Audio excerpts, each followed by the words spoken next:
자, 주시는 우리 하나님 말씀 같이 봅니다. 마태복음 5장 1절로 10절까지.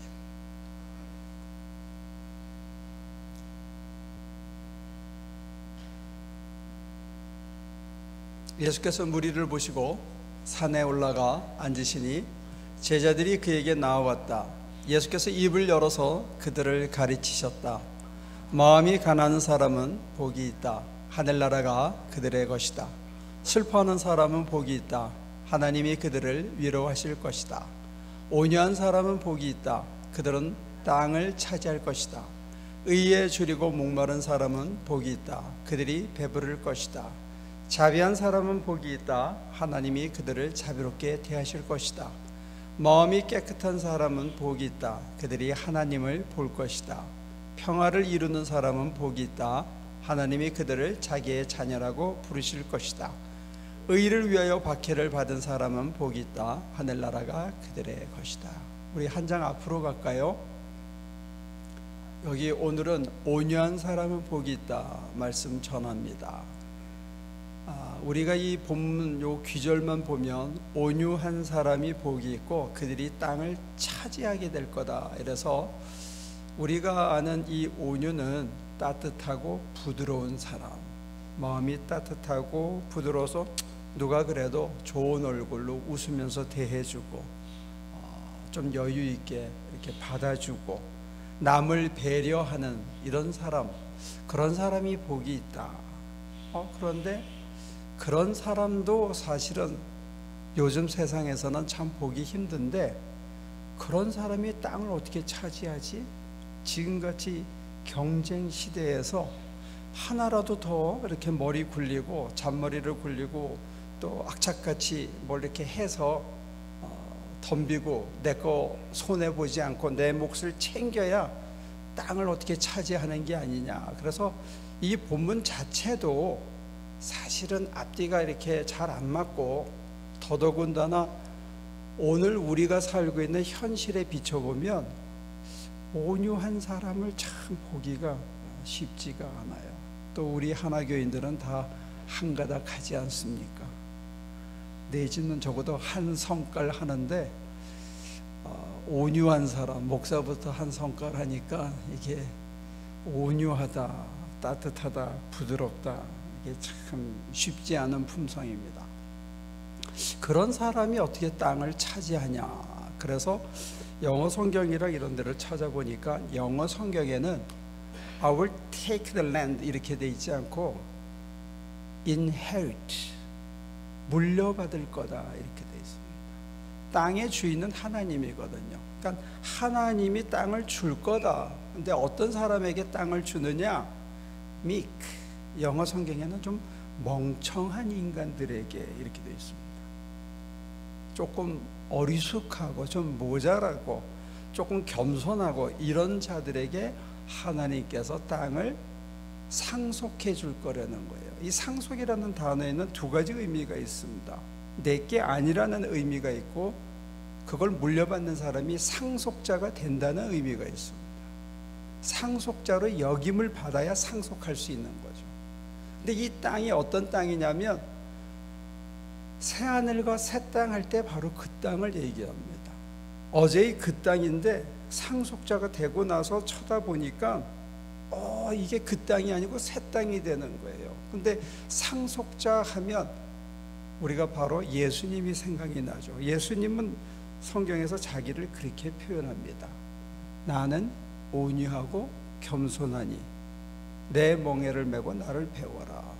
그러니까 이 성경이 얘기하는 온유는 우리가 생각하는 부드럽고 따뜻한 남자 이런 온유가 아니고 예수님 스스로가 온유하다고 얘기한 거예요. 그래서 이 온유하다는 의미를 성서적으로 이해하려면 세 가지 스텝이 있는데, 첫째는 온유는 겸손하고 같이 가는 컨셉입니다. 온유 혼자 가는 게 아니고 온유는 겸손이라는 덕목이 같이 가야 진정한 온유가 된다는 거죠. 그래서 이 성경 본문에서도 우리가 벌써 이제 세 번째 팔복 중에 세 번째 복을 얘기하고 있는데, 첫 번째 복이 마음이 가난한 자, 두 번째가 애통하는 자였거든요. 이 모든 애통과 가난, 이게 하나님하고 연결된 컨셉이더라고요.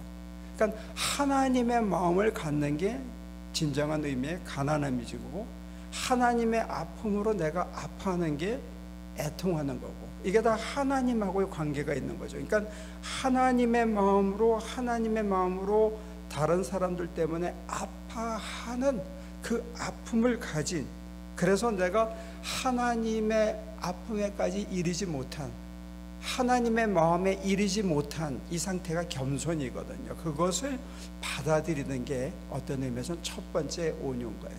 그러니까 하나님의 은총이 우리에게 주어져서 하나님의 마음을 품어야만 온유해지는데, 예수님이 얘기하신 내 멍에를 메고 나를 배우라 하셨는데, 예수님이 보여주신 온유는 도대체 어떤 온유인가 라고 얘기했을 때, 이 온유는 구약과 신약의 개념이 조금 달라요.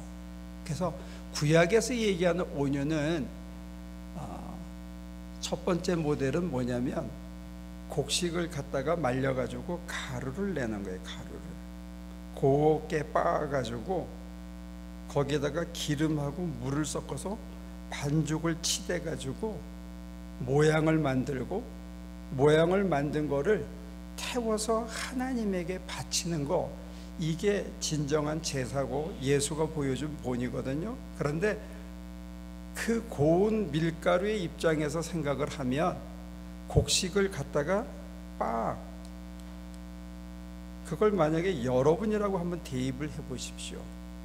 여러분을 누가 갖다가 가루가 될 때까지, 아주 야들야들해질 때까지 빻은 다음에 물하고 기름을 섞어서 치대고 반죽을 해가지고, 어떤 사람은 이런 모양으로, 어떤 사람은 얇게, 어떤 사람은 두툼하게 마구 치대가지고 이 모양 저 모양으로 하는데, 거기다가 다 갖다 나를 맡겨.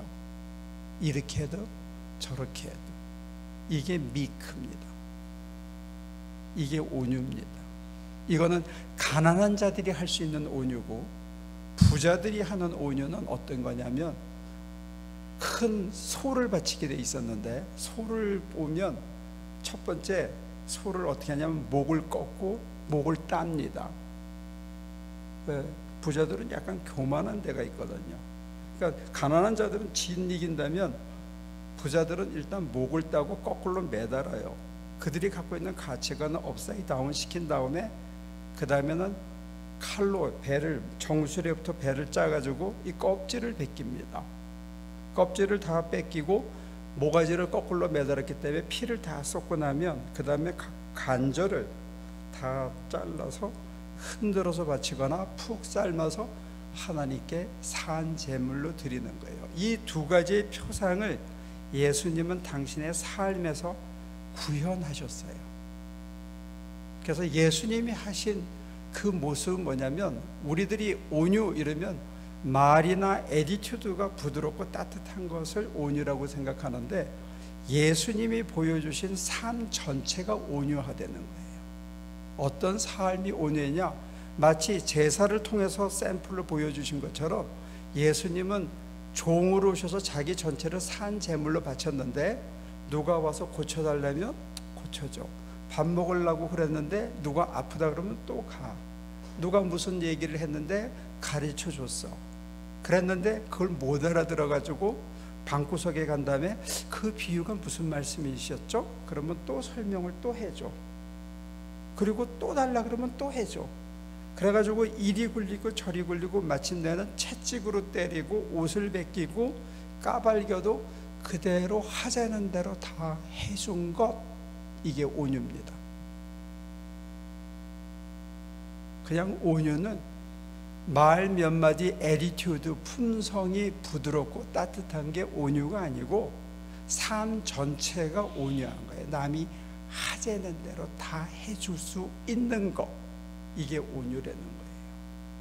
그런 자를 하나님이 상속자로 인정해주고, 그런 자에게 이 땅을, 세상을 사랑해서 독생자를 주셔서 세상에 사는 모든 사람이 그를 나의 주님이라고 고백할 수 있도록 높여주셨다는 게, 이게 기독교인의 고백입니다. 그러면 여러분들은 그렇게 살 수 있겠습니까? 누가 하자는 대로 다 해줘도 세월 지나고 보니까 다 거기서 거기고 잔머리를 굴리고, 요즘은 잔대라 그러더라고요. 그런 얘기 들어봤습니까? 잔머리 대왕을 잔대라 그런대요. 아무리 잔머리를 굴려서 빨리 가고 이루고 뭐 악착같이 남에게 다 빼앗아서 뭘 이루면 뭐가 될 것 같은데, 세월이 지나고 나서 보면 그거 별거 없더라는 거예요. 그저 하자는 대로 해주고 다 따라오고 다 손해본 것 같고 다 잃어버린 것 같은데, 맨 마지막에 가서 보니까 하나님이 저를 높이셔서 하나님이 원상복구를 해줬는데, 바로 내가 살고 있던 그 땅이, 내가 살고 있는 내 삶의 환경이, 바로 그 자리가 그런 마음의 중심으로 나를 다 sacrifice, 나를 산제물로 바치는 마음으로 다 주고 나서 뒤돌아보니까 바로 그 자리가, 내가 살고 있는 바로 이 자리가 새하늘과 새 땅이라는 안목이 확 바뀌어지는 거죠. 그러니까 모든 게 다 감사하고 풍족스럽고 일체자족을 맛볼 수 있다는 거예요. 이게 우리가 가야 되는 자리라는 겁니다. 왜? 나는 온유하고 겸손하니 내 멍에를 메고 주님의 멍에를 메고 주님이 살았던 그 삶의 롤 모델을 따라서 나를 배우라 하셨거든요. 그러니까 진정한 온유한 사람이 되기를 원한다면, 그래서 이 땅을 상속받기를 원한다면 우리는 주님을 배워야 되는데, 주님이 어떻게 사셨느냐 했을 때 아주 쉽고 거친 표현으로 쓰면 남들이 하자는 대로 다 해줬다는 거예요. 가능하겠습니까? 하자는 대로 다 해주는 거예요. 이게 이해가 안 되는데 저도 안 되더라고요. 제가 다리를 다쳤잖아요. 근데 제 후배 목사가 집을 어렵게 사가지고 거기다가 유아원을 해가지고 생활에 보탬이 되고 그걸로 이제 목회를 하겠다 그래서 제가 후배 목사들 몇 사람을 부추겨가지고 콘크리트 놓는 거라도 우리가 가서 좀 거들어 주자. 내가 입으로 어떻게 하는지는 아니까 가르쳐 줄 테니까 너희들이 이렇게 좀 몸을 써라. 그래서 그게 5,000불 달라 그러는 걸 우리가 한 2,000불 하니까 너 3,000불 아끼게 도와주자. 그래서 내려갔지요. 근데 이게 지금은 제가 이게 속으로 찼는데 바깥으로 그게 아대라 그러나요? 그걸 차고 하는데 뭘 얘기하면 이 사람들이 못 알아듣는 거야. 모르니까. 그러니까 나중에 조금 지나다 보니까 제가 쩔뚝거리면서 그걸 하고 있더라고. 그랬더니 올라오니까 다리가 팅팅 부어가지고 막 아픈 거야. 그랬더니 이게 덜 됐다고, 어떻게 하는지 모른다니까 장비를 갖고, 그래서 제가 지난 금요일 날 또 갔어요. 그래서 다 하는데 해주고 났더니 그 다음에 밥을 먹인 다음에 저한테 그러더라고요. 선배님, 다음 주에 제가 한국 가니까 갔다 오고 나서 시간 나실 때 한 번만 더 오셔가지고 이 지붕하는 거하고 그 다음에 그 창고를 만들어야 되는데 좀 이렇게 좀 해달. 여기서 이렇게 윽 하는 소리가 여기까지 확 오더라고요. 근데 여기 와가지고 제가 홈디포 홈페이지를 뒤지고 있더라고요. 그래가지고 창고 이 세트로 사놓으면 시간을 많이 세이브하니까 이걸로 사라. 저도 아직 한참 멀었죠. 그러나 이제 조금씩 배워가는 건 뭐냐면, 하자는 대로 해줘도 그렇게 손해나는 게 없다는 거예요. 그 순간이 우리가 익숙하지 않기 때문에 적응이 잘 안 되는 것 뿐이에요. 왜? 우리가 살고 있는 이 시대에서는 악착같이 경우 바르게 해제는 대로 해주는 것보다는 내 주장을 하고 내가 반듯하게 해서 내 몫을 챙기고 남에게 손 벌리지 않고 이렇게 사는 게 교양이 있는 거다라고 하도 세뇌되었고, 땅을 차지하는 것, 이게 축복받은 거라고 세뇌되어 있기 때문에 하는데, 그 눈을 걷어내고 성경을 꼼꼼히 읽어보면 무한한 자유를 누린 그 예수가 사신 모습을 보면 참 속된 표현이지만 등신 중에도 상등신으로 사는 거야. 누가 그렇게 살겠어요? 예수님처럼. 해자는 대로 다 해줬거든.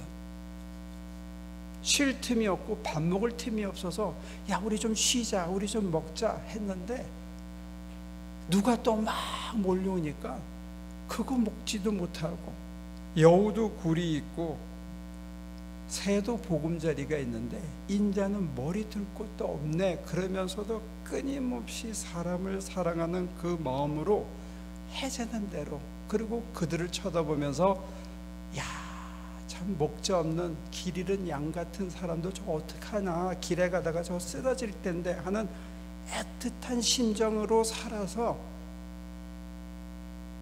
모두가 악착같이 지목 챙기는 세상에서 바보처럼 등신처럼 끝까지 살아내서 정말로 사람들이 그를 바보 등신으로 취급해가지고 옷을 벗기고 채찍으로 치고 십자가에 매달았는데 그것마저도 다 내 뜻대로 마시고 하고 받아들였는데, 그게 이기는 길이다.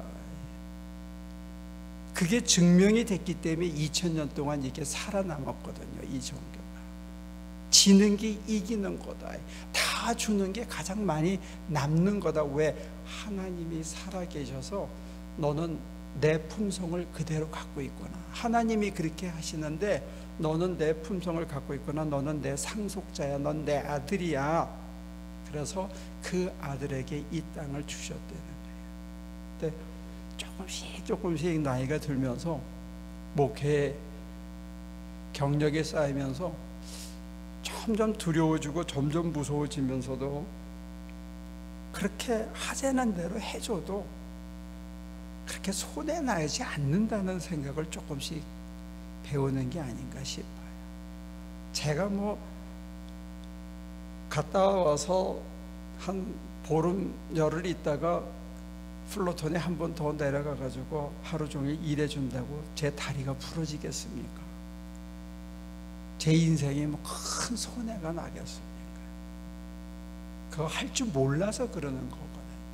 여러분들에게 누군가가 손을 벌리고 뭔가 도움을 청할 때 여러분들은 막 갑자기 곡식을 찢기듯이 여기 목줄을 따듯이 컥 할 수 있겠죠. 그런데 그 사람들의 입장에서는 정말 몰라서 그럴 경우가 태반입니다. 어떻게 하는지 몰라서 도움을 청하는 거예요. Cry for help, 도와주세요. 물론 어떤 사람은 그거 살짝 알겨다가 도박도 하고 약도 먹고 술도 먹고 나쁜 데 쓰는 사람도 있지요. 우리 푸드뱅크에 음식 타러 오는 사람들 중에 10명 중에 7명은 그거 꼭 없어도 되는데 돈 몇 푼 아끼려고 와서 골라 갖고 가는 사람들 태반이에요. 그러나 1명, 2명, 3명이 진짜 절박한 사람들이 있더라는 거예요. 그 사람들은 우리가 가서 그거 주워오지 않으면 정말로 굶을 사람들이거든요. 근데 우리한테는 누가 누군지 분간을 못 하잖아요. 그런 의미에서 우리 인생은 바보처럼 등신처럼 거룩한 낭비를 마다하지 않고 심판과 판결은 하나님의 손에 맡기는 거예요. 그리고 따라가다 보면 결국은 하나님이 하시고, 하나님께서는 그렇게 사는 사람의 마음속에 평화를 주시고 뭘 주시느냐? 참 나도 그랬지. 내가 하나님한테 참 지독하게 굴었지. 하나님이 넘치게 내게 은혜를 줬는데 나는 내 인생을 진짜 유용하게 못 썼지. 그래서 다른 사람들에게 시간과 재물을 다 보내고 얼마 남지 않은 그 시간이, 그 재물이, 그 재능이 나한테 너무 소중해서 인생을 그냥 멍하니 낭비하고 불평하고 불만을 가진 채 하루를 소진하는 그런 인생은 안 산다. 그런 맥락에서 쳐다보면 사실 손해볼 거 없어요. 그래서 여러분과 제 품종이 만에 하나 정말 상등신 같은, 등신 중에 상등신 같은 예수의 마음이 저와 여러분들 속에 심어지면 적어도 우리 세상은 편하다는 거죠. 내 마음 하나는, 내 배짱 하나는 편하다 이거야. 척박한 내 환경과 내 땅이 새하늘과 새 땅으로 보이기 시작하는 게, 거기 하나님이 살아 움직이시고 이끌어가는 게 보이기 때문에 넘어져도 일어서고 우겨쌈을 당해도 망하지 않는다는 게 보이고, 한 번 실패하면 또 하면 되지 하는 마음이 우리 속에 생기면서 모든 것을 일체자족하는, 내가 빈에 처하나 부에 처하나 환난이냐 기근이냐 핍박이 그 무엇도 나를 그리스도의 사랑에 졸여서 끊을 수 없고 나는 일체자족을 배웠다 하는 이 바울의 고백이 저와 여러분들의 고백이 될 수만 있다면 우리가 얼마나 예수님을 많이 닮았을까. 그때 비로소 이 5절의 이야기, 온유한 사람은 복되도다, 그들이 땅을 물려받을 것이다 하는 이 고백이 바로 저와 여러분들의 고백이 될 줄로 믿습니다. 내가 살고 있는 이 땅이, 척박한 내 삶의 현실이 더 이상 척박해 보이지 않기 시작한다는 거예요. 왜? 우리 속에 주님의 마음이 생기고 우리 속에 아버지의 마음으로 다른 사람의 아픔이 내 아픔으로 다가오기 시작할 정도로 영적으로 저와 여러분들이 만약에 성숙해진다면 우리가 이전에 좋던 것 이제는 별 게 없고, 내가 주님의 마음으로 사는 이 현실을 쳐다보니까 사실은 그 어디나 하늘나라고 내 잔이 차고 넘치는데 내가 이건 모르고 살았네. 저 사람들 그걸 그렇게 넘치게 갖고도 뭘 저렇게 더 악착같이 가지려고 하나 하는 안타까움이 생기면 여러분과 제가 조금 더 여유가 생기지 않을까, 그런 마음입니다. 그런 넉넉함으로 또 한 주간 사시기를 주님의 이름으로 부탁드립니다. 기도하겠습니다. 내 멍에를 메고 나를 배우라 하셨습니다.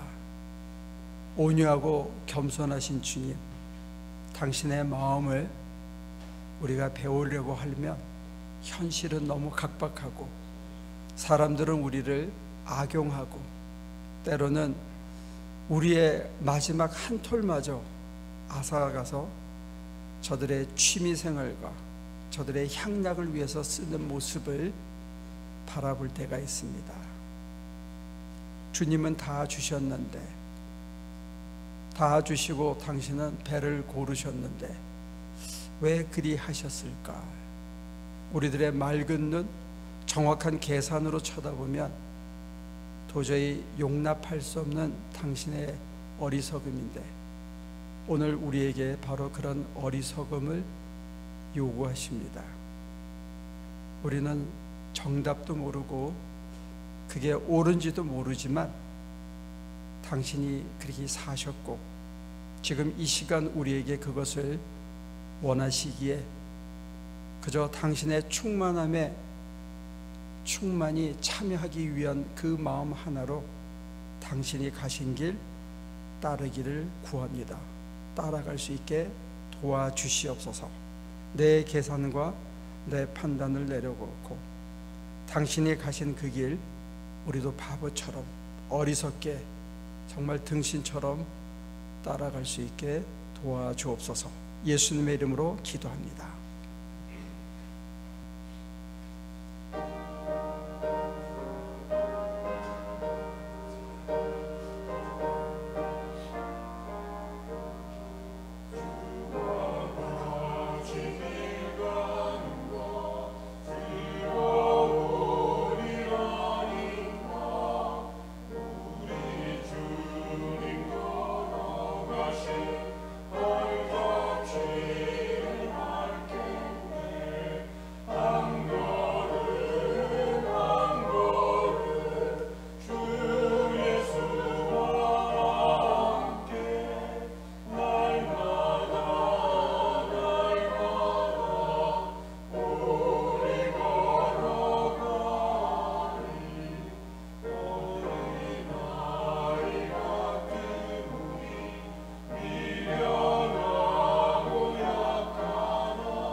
은혜를 받아 주옵소서. 우리의 마음을, 상한 심령을, 또 우리의 어리석은 판단을 받아 주옵소서.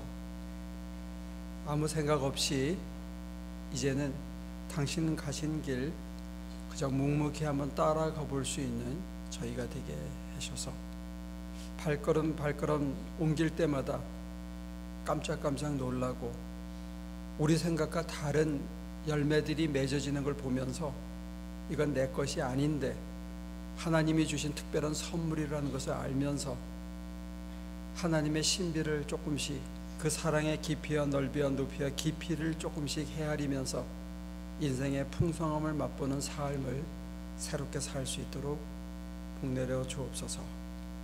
거저 받았으니 다시 돌리고 남들이 우리를 이용하고 손해보게 할지라도 주님 가신 길이기에 우리도 그 길을 묵묵히 따라갈 수 있는 저희가 되게 하여 주옵소서.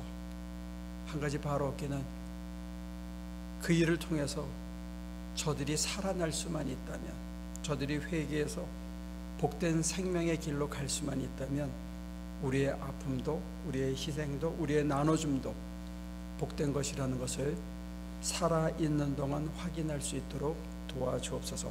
감사하고 예수님의 이름으로 기도합니다.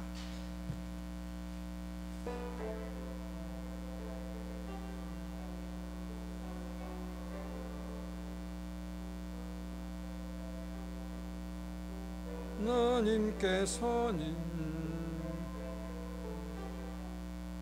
우리의 만남을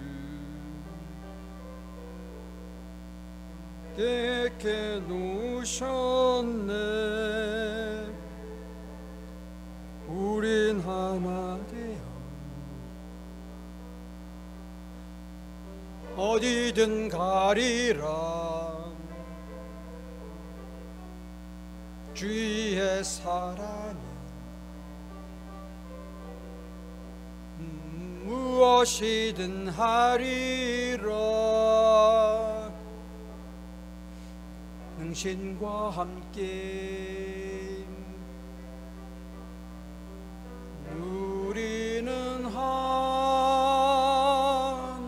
되어 함께 건네 하늘 아버지 사랑 안에서 우리는 기다리며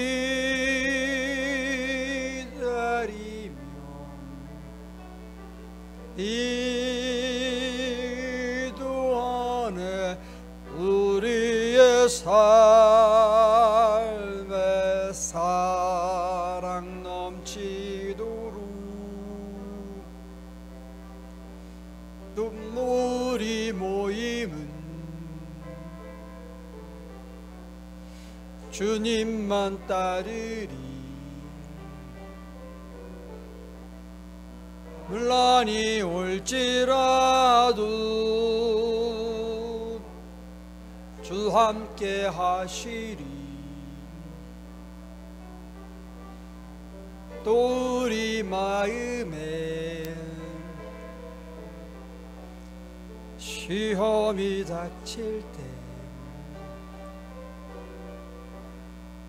어둠은 지나가고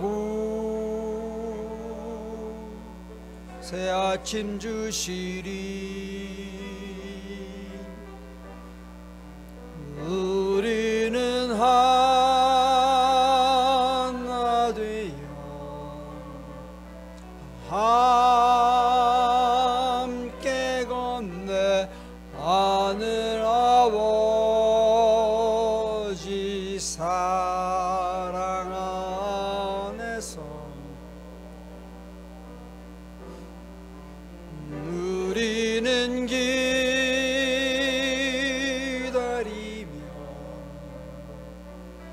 이도 안에 우리의 삶에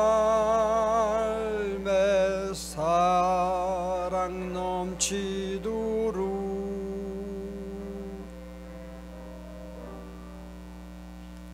주님 당신은 어리석은 길을 가셨습니다. 손해보는 길을 가셨습니다. 자기를 다 내주는 길을 살아내셨습니다. 그런데 아버지께서 당신을 그냥 버려두지 않으시고 처음부터 끝까지 십자가 지고 어두운 동굴을 지나고 그리고 마침내 부활의 아침에 이르기까지 당신을 상속자로 택하셔서 마침내 제자들이 그 신비를 깨달을 수 있도록 가장 손해보고 가장 어두운 길을 가고 가장 두려운 길을 가셨던 바로 그 길이 하나님의 아들이라는 것을 컨펌하는 당신의 연단의 과정이었음을 보여주셨습니다. 이제 우리 하나 식구들 하나님의 아들, 딸이라는 걸 컨펌하기 위해서 삶의 자리에서 아이들에게, 남편에게, 아내에게, 형제와 이웃들에게, 낯선 고객들에게 손해보는 길, 바보처럼 사는 길, 자기를 다 주는 어리석음의 길로 우리를 초대하심을 감사드립니다. 첫 발을 내딛기가 두렵고 지금까지 살아오던 삶과 너무 달라서 주저하고 우리의 짧은 머리를 굴려서 손해보지 않으려는 저항이 우리 속에 아직도 있지만 당신의 아들이 되는 길, 상속자가 되는 길, 이 땅을 새 땅으로 만들고 새 하늘로 만드는 길이기에 우리가 반드시 거쳐야만 하는 길이라는 것, 오늘 이 시간 가슴이 아프지만 우리가 받아들일 수 있도록 도와주시옵소서. 그래서 눈을 뜨고 나니까 정말로 하나님이 넘치게, 우리 자녀이 넘치게 이미 축복해 주셨다는 것을 바라보고 감사의 삶을 살고 자족의 삶을 사는 우리 하나 식구들이 되도록 복내려 주시옵소서. 이젠 우리 주 예수 그리스도의 은혜와 아버지 하나님의 크신 사랑과 성령의 힘주심이 정말 바보처럼 살다가 바보처럼 죽은 우리 예수를 따라서 우리 하나 식구들도 조금 더 바보처럼 조금 더 손해보는 길을 살아서 평화의 사도가 되고 예수를 보여주는 삶을 살 수 있도록 도와주시기를 간절히 축원하옵나이다.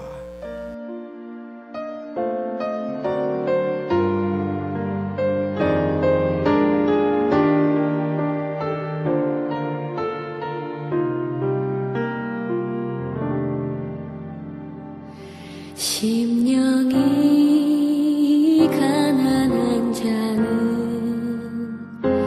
천국이 저희 것이요, 애통하는 자는 복있네, 위로를 받을 것이요, 온유한 자 복이 있나니 땅을 기업으로 받겠네. 의에 줄이고 목마른 자는 저희 배부를 것이요, 긍휼히 여기는 자는 긍휼히 여김 받겠네. 마음이 정결한 자는 하나님을 볼 것이요, 화평